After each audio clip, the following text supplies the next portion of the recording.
Okay, so hello. I'm just popping on here quick. I have not been on TikTok in such a long time.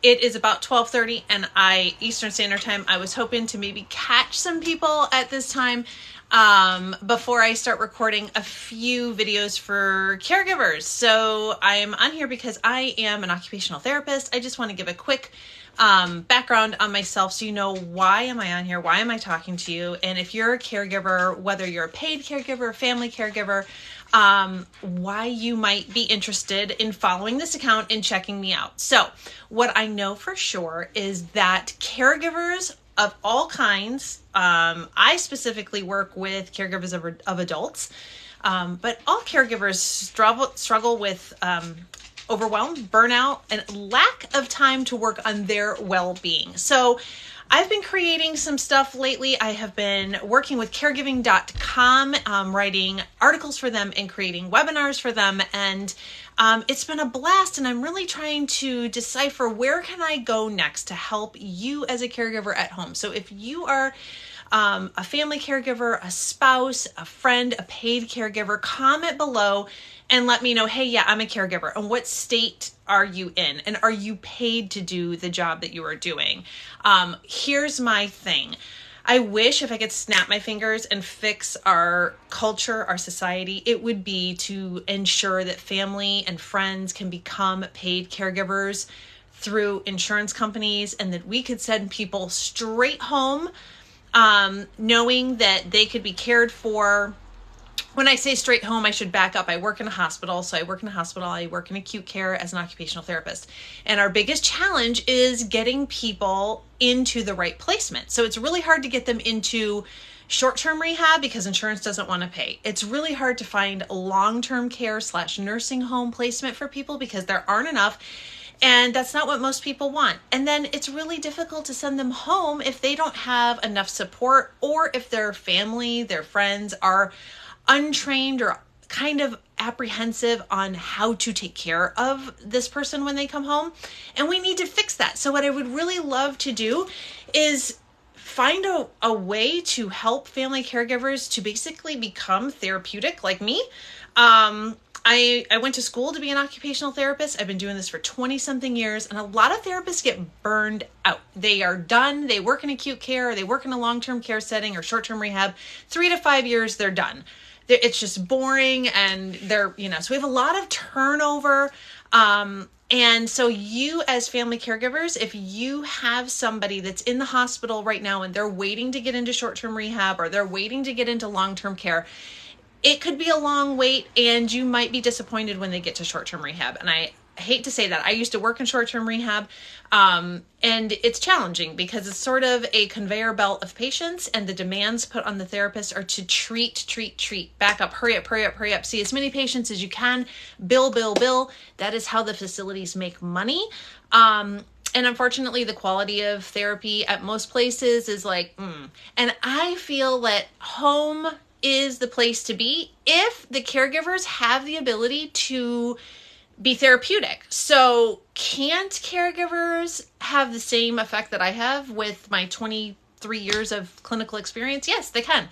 If I tell them how, all the tips and tricks, and hey, when you see this, do that. And, but here's my question for you guys. If you're watching this and you're a caregiver of an adult, and I'm going to keep repeating this because people are joining right now, but if you're taking care of somebody at home, your mom, your grandma, your aunt, your spouse, your brother, whatever, and they maybe have a progressive illness, a physical illness, maybe they just had an acute injury, or they just got, COVID and they're recovering, whatever it might be.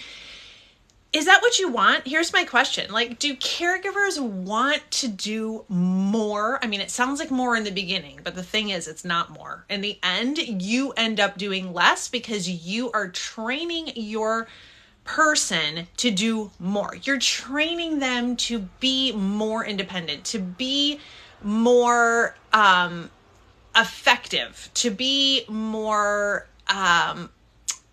engaged in their everyday activity. So it's super, super important that you have that mindset that, you know what, I can do this differently. As a caregiver, I don't have to be doing everything. I don't have to be the caretaker all the time. Yeah, there's going to be times where you have to do all the things, but you've got to be able to pick the times during the day where you can be pushing your loved one towards greater independence, toward greater freedom for you. And it's okay as a caregiver to say, you know what?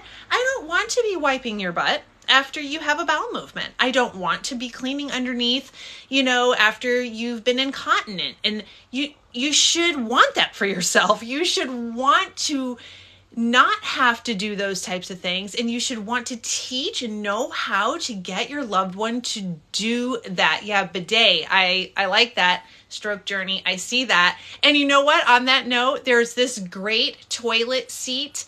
It's called the Toto, that you don't have to buy a whole new thing. It's just a toilet seat attachment that hooks into your plumbing for the toilet, and it cleans. It's so great. It's a button, and you can, it says to swipe so I can see comment.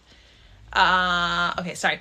So that you can get all those areas clean. But listen, I know that that's something that, as an occupational therapist, I work in a hospital, and it's surprising to me, so many of my patients, I'm like, oh, so, here, go ahead and wipe yourself. And they're like, oh, my, especially men. Oh, my wife has been helping me with that. What? Why is your wife helping you? Is your arm not working? Or, there are adaptive tools we can use to help you. You have that. The Toto. Okay, sorry, stroke journey. I get distracted, but thank you for sharing. So yes, that is an important example of, as a caregiver, you got to set some boundaries. You've got to have goals. You've got to be focused on, these are the things I really don't want to do. And maybe I'm going to have to do them for a very little bit because you 100% aren't able to do it. But we are going to be looking for ways for you to do it, at least a bigger percentage of it. And at least there you're working towards something. So the biggest problem is that caregivers, a lot of times, I think, from my experience working as a therapist with people in the hospital and in short-term rehab, they get kind of stuck in this mode of, this is just how it is. Am I right? Like, have you been there? If you're watching and you're caregiving, have you kind of been where you're like, well, this is just, this is just it, right? This is all they can do. I am telling you, as a therapist that has worked in so many settings, I could take that same person and have them in a rehab setting and then find things that they can do. And all of a sudden, within 2 days, oh, look, you actually can do X, Y, and Z. So why not have caregivers do that? But here's my question again I pose to you. So I've been working on this sort of platform over the last 2 years, and I'll have to say not a lot, because I work part-time at a hospital because I love patient care. Love working with my patients. But I'm working on this thing where I'm like, I really want to train caregivers on what to do to be therapeutic at home. But is that what they want? I don't know. Is that, I don't know. I know what caregivers really want is that, oh, I see you, Angela. I see you. Yes.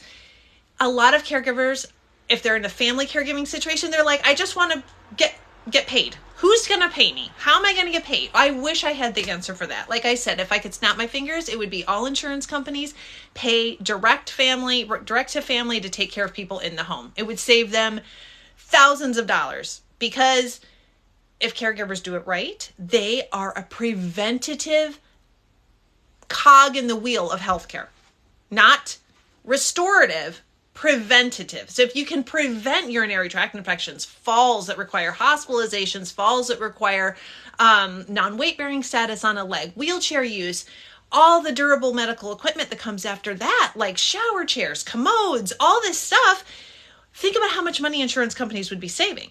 But the big question is, why can't they just figure out a way to pay caregivers? Like, it's super easy for them to just send, $9,000 a month to short-term rehab over here or long-term care unit over there. So what's the deal? Like, how do we fix that? I don't know. In a way, I wish I could, like I said, snap my fingers.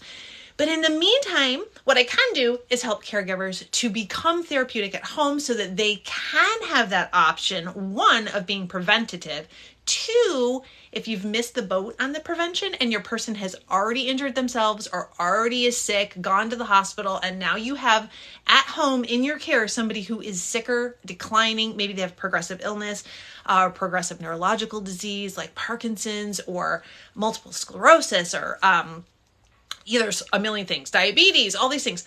What do? Do you just sit there on the ride and wait for things to get worse? No way. No way. That's not what you should be doing. You should be looking at where can I help this person to become more independent, and how do you figure that out? Well, I'm going to give you 3 tips really quick. Number 1, look at what it is that they do well. And so at first it might be like they don't do anything. They sit around and they watch TV all day. Like they just sit and they get up and they're incontinent and then I have to clean them up and blah, blah, blah, blah, blah. Okay, but look at when they're moving and they're doing something. What are they doing better than other areas of their day, right? Maybe you would say to yourself, well, so-and-so, they can get up pretty easy off the couch and they can walk to the bathroom. Like that's not a problem. Okay, focus there. So have them do that more. Okay, why? Because mobility is the key to health. Okay, mobility is the key to fall prevention, to prevention of urinary tract infection, to prevention of constipation, to prevention of dementia to a degree, because mobility engages the brain. Okay, so if they are not moving, that's where you start. Okay, if they're whatever they're doing and they're doing well, you really need to focus on that and have them do it more. More what? More frequently and for longer periods of time. Okay. Number 2 thing that you should do right away is, thank you, Stroke Journey, right away. Number 2, look at what barriers are around you and around them that are making things challenging. Like, is the sofa that they're getting up off of too low? Are they having a hard time getting out of bed because of the setup of the bedroom? Are they having a hard time wiping in the bathroom because of the way the toilet is set up? Or would it help if they had a grab bar and they could hold the grab bar while they reach forward and, reach behind their back to wipe? Is a barrier, maybe they're depressed, or their socialization skills are down, or they're lacking confidence. Is it fear? Is it anxiety? Is it the relationship that they have with you? Are they resentful? Are they bitter? So, we could go on and on because usually there's a lot of barriers. And so you've got to figure out the barriers first, and then you need to move on from there. So, 1, recap. What do they do well? Have them do it more. 2, what's the barrier? Try to minimize or eliminate the barrier. 3, so there's actually 5. I'm only giving you 3 today. 3 is to start putting the pieces together where you can look at areas like that they can do well. So you figured that out in step 1. You're going to have them do that more. You need to incorporate that into some aspect of caregiving that you're providing that you hate. Okay? So you need to I dread shower days. Or, oh my gosh, every time I have to take my dad or mom out and get them into the car and take them to the doctor's office, I just dread it. It's awful. What is it that you don't like doing as a part of a caregiving situation?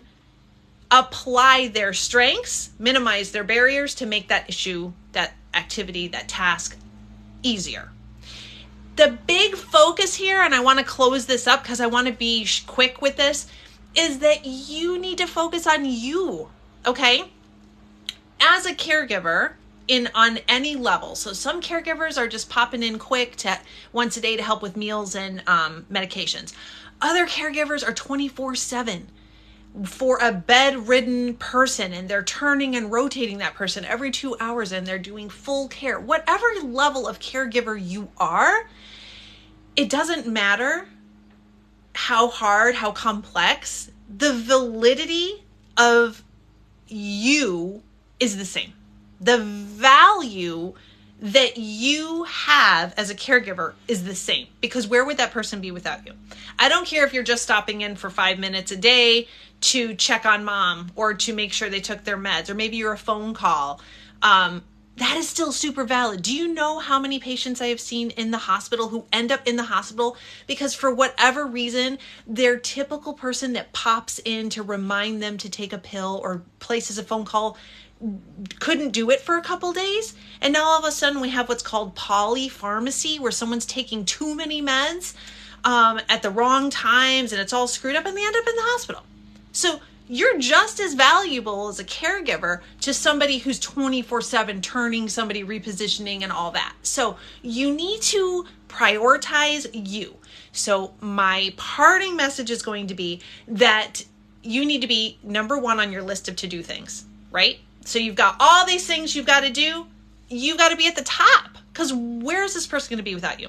So on your list every day, you need to wake up and you need to say, what do I need for me today? How many minutes of the day do I need just for me? Is it 10 minutes? I need just coffee by myself. I need to go for a walk. I need a 15-minute phone call where I am outside or I'm away from this situation, or I need 2 hours today, or by Saturday, I need a few hours to go see fill in the blank.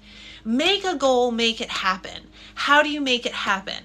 Remember what I just said. Remember what I was just talking about. Prioritizing what you need. Looking at what your loved one does well, make them do it more. Minimize the barriers so that there's greater success, and apply those two things to the task you like least.